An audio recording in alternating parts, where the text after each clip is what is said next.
Hi friends, నా పేరు Naresh. Welcome back to our channel review by Naresh YouTube channel. నేనైతే కొత్తగా ఛానల్ అయితే ప్రారంభించానండి. ఇందులో reviews, movie reviews, Bigg Boss reviews అయితే ఉంటాయి. కొత్తగా చూస్తున్న వారు మన ఛానల్ సబ్స్క్రైబ్ చేసుకోండి. నేను చెప్పిన మాటలు కనుక, నేను చెప్పిన ఒపీనియన్ కనుక మీకు నచ్చినట్లయితే ఖచ్చితంగా సబ్స్క్రైబ్ చేసుకొని ఈ వీడియోకి లైక్ చేస్తారని మనస్ఫూర్తిగా ఆశిస్తున్నా. Saturday Bigg Boss show already మీరు యూట్యూబ్లో రివ్యూ చూసి ఉంటారు. కాకపోతే నేను ఏంటంటే జరిగిన షోని తీసుకొచ్చి మీ ముంగడ కాకుండా నాకు అనిపించింది, నా ఒపీనియన్ చెప్తా. రివ్యూ టైప్ అయితే ఇస్తానన్నమాట. ఎవరిది కరెక్ట్, ఎవరిది రాంగ్ అనేది నేనైతే చెప్తా. అక్కడ జరిగిన షోనే తీసుకొచ్చి మొత్తం మళ్ళీ అదే 30 నిమిషాలు 40 నిమిషాలు ఇట్లా తీయడం నాకైతే ఇష్టం లేదు.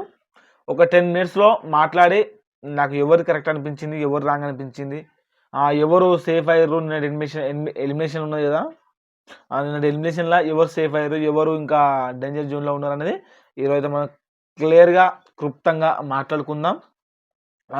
చూసే ముందు వీడియోకి చిన్న లైక్ చేయండి. నేను ఎక్కువ అందులో జరిగిన సోది అయితే మీకైతే చెప్పను. ఓన్లీ మెయిన్ పాయింట్లు అయితే మాట్లాడుకుందాం మనమైతే. ఫస్ట్ మనకైతే గొడవ నిఖిల్దిను బేబక్కది. నిఖిల్కును బేబక్క జరిగిన ఒక ఘర్షణలా మరి మీకు ఎవరు కరెక్ట్ అనిపించిందో ఖచ్చితంగా కామెంట్ అని మర్చిపోకండి. నాకైతే 90% 80% నాకైతే నిఖిల్దే పర్ఫెక్ట్గా నిఖిలే మాట్లాడింది అనిపించింది. ఎందుకంటే కుకింగ్ సంబంధించి నిఖిల్ టీంకి అయితే వచ్చింది. నిఖిల్ ఇప్పుడు చీఫ్ కదా, చీఫ్ కాబట్టి నిఖిల్కు కుకింగ్ సంబంధించింది నిఖిల్ మీద భారం ఉంది కాబట్టి ఖచ్చితంగా నిఖిల్ అనేది మిస్టేక్ కాకుండా చూడాలి, మళ్ళీ నామినేషన్లో పాయింట్ దొరకకుండా చూడాలని నిఖిల్ అయితే ట్రై చేస్తుండు. కానీ కాకపోతే బేబక్ ఏంటంటే కుకింగ్ చేస్తే బాగుండుగా అంటే బేబక్ ఏమంటుంది అంటే, ఇప్పుడే లేచినా కదరా అని, ఇప్పుడే మళ్ళీ కుకింగ్ చేసుడా, మరి లేవగానే కుకింగ్ చేసుకుంటూ ఉండాలనా అని బేబక్ అయితే అంటుంది అనమాట. నిఖిల్ ఏమంటాడు, అక్క మన కుకింగ్ డిపార్ట్మెంట్ కదా అక్క, ఇప్పుడు పొద్దుట మధ్యాహ్నం సాయంత్రం 3 పూటలు అయితే మనం ఏదో ఒకటి వన్ డే అయితే ఇప్పుడు హౌస్ మెంబర్స్కి అయితే పెట్టాలి కదా, అది మన ఒక బాధ్యత కదా. ఇక ఉండక్క అంటే నేను ఇప్పుడు ఉండను అనేది అదే విషయం మీద చిన్న గొడవ జరుగుతుంది అనమాట నిఖిల్కొని బేబక్కకు. అందులో నాకైతే నా ఒపీనియన్ ఏంటంటే ఖచ్చితంగా 100లో 80% నిఖిల్దే రైట్ అవుతుంది. అక్కడ బేబక్క అయితే రాంగ్గా మాట్లాడిందని నాకు అనిపించింది. ఎందుకంటే నీ బాధ్యత కాబట్టి నువ్వు ఖచ్చితంగా ఆ పని నీకు చేతనైనా కాకుండా నీకు ఇంట్రెస్ట్ ఉన్నా లేకుండా ఖచ్చితంగా ఆ పని చేసిన తర్వాత నువ్వు రెస్ట్ తీసుకోవాలి. ఎందుకంటే ఇప్పుడు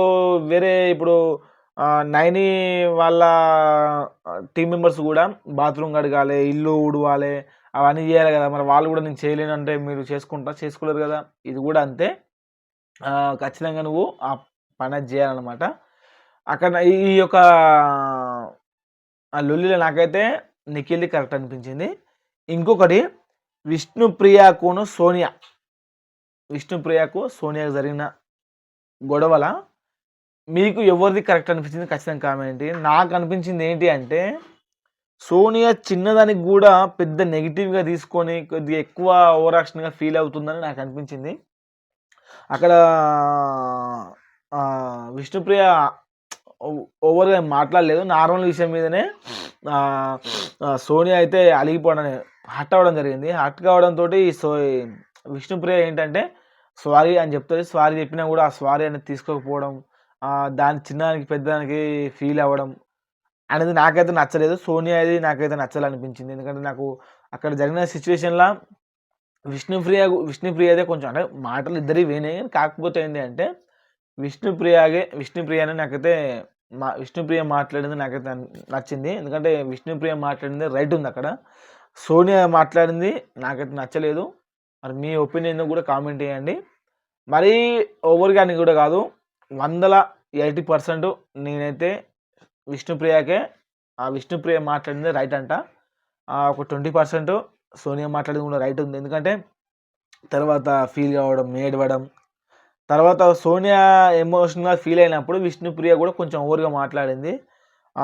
అక్కడ నాకు విష్ణుప్రియ క్యారెక్టర్ వేస్ట్ అయిపోయింది అనిపించింది. ఫస్ట్ నుంచి ఎట్లా ఉందో అట్లనే ఉంటే అక్కడ విష్ణుప్రియ 100% విష్ణుప్రియ మనకైతే బెస్ట్ అనిపించు. కాకపోతే మధ్యలో విష్ణుప్రియ లాస్ట్ మూమెంట్లో మాట జారింది కాబట్టి విష్ణుప్రియ కూడా నాకైతే నచ్చలేదు. నామినేషన్లో 6 అయితే ఉన్నారనమాట. నాగమణికంఠ, పృథ్వీ, ఇంకా శేఖర్ భాష, విష్ణుప్రియ, సోనియా అండ్ ఇంకొక వ్యక్తి ఉన్నారు.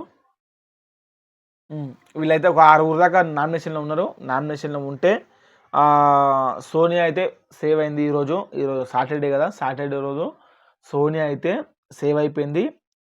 రేపు సండే నామినేషన్ మరి ఎవరు అవుతారు అనేది మనకైతే ఇంత ప్రోమో కూడా వచ్చింది. ప్రోమో కూడా చూసిన, ప్రోమోలో కూడా మనకైతే హింట్ అయితే ఇవ్వలేదు నామినేషన్ అయినట్టుగా. మరి రూమర్స్ అయితే వస్తున్నాయి, బేబక్క ఎలిమినేట్ అయిన రూమర్స్ అయితే వస్తున్నాయి. మరి ఈరోజు నైట్ ఖచ్చితంగా మనకైతే క్లియర్గా 100% క్లియర్గా అయితే అర్థమైపోతుంది. నాకు అనిపించింది ఏంటంటే ఓటింగ్ రిజల్ట్స్ చూసుకుంటే అందరికన్నా లోయెస్ట్లో బేబక్క అయితే ఉంది. బేబక్క ఎలిమినేషన్ అయ్యే అవకాశం అయితే ఉంది. 190% ఎలిమినేషన్ అయ్యే అవకాశం ఉంది. బేబక్క కాకుండా ఇంకా ఎవరైతే ఎలిమినేట్ గారు, ఎందుకు గారంటే ఓటింగ్లో ఎక్కువగా ఉన్నారు. ఫస్ట్ అయితే బేబక్క ఎలిమినేట్ కావాలి, లేకపోతే ఎలిమినేట్ క్యాన్సిల్ అయితే ఉంటారనమాట. మళ్ళీ వచ్చే వీక్ డబుల్ ఎలిమినేషన్ అయితే ఉండవచ్చు. అట్లా కూడా జరుగుతుంది కదా బిగ్ బాస్లో, అట్లా కూడా ఉంటుందని నా ఒపీనియన్. ఇంకా మర్చిపోయినా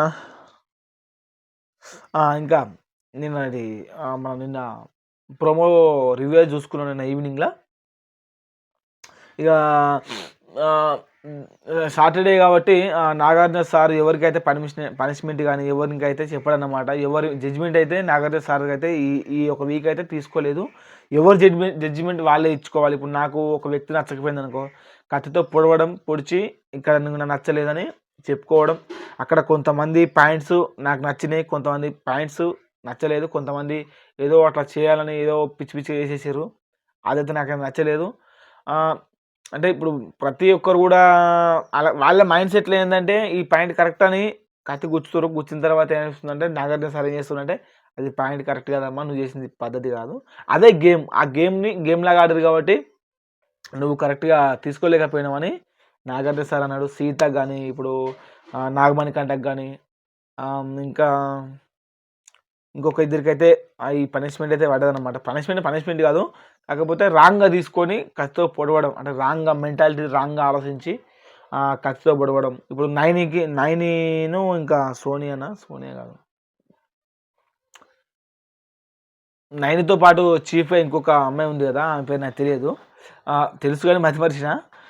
ఆమెకు కత్తితో పొడుస్తాను. నైని పొడిచి ఏమంటుందంటే నిఖిల్ వాళ్ళ టీంకి ఓన్లీ కుకింగ్ అప్పచెప్పింది, మా టీంకి ప్రతి ఒక్క పని అప్పచెప్పింది, నాకు ఇది నచ్చలేదంటే అదే అమ్మ, అక్కడ నీకు నచ్చకపోయినప్పుడు అక్కడ నువ్వు చెప్పాలి కదా, అక్కడ డిఫెండ్ చేసుకోవాలి కదా.